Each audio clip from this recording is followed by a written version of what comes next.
ខ្ញុំជំរាបសួរខ្ញុំជាគ្រូបង្រៀននៅសាលាព្រៃសន្លឹកទីតាំង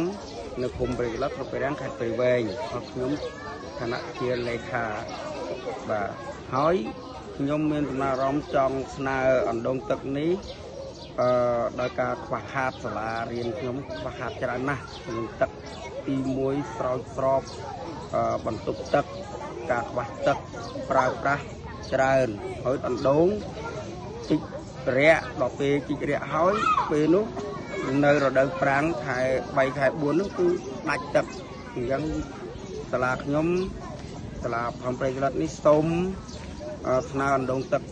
ខាងអង្គការជប៉ុនមួយសម្រាប់ស្រោចដើមធ្វើដំណាំផ្សេងដូចជាបន្ទប់ទឹកការខ្វះខាតទឹកអញ្ចឹងណាបាទសូមអរគុណ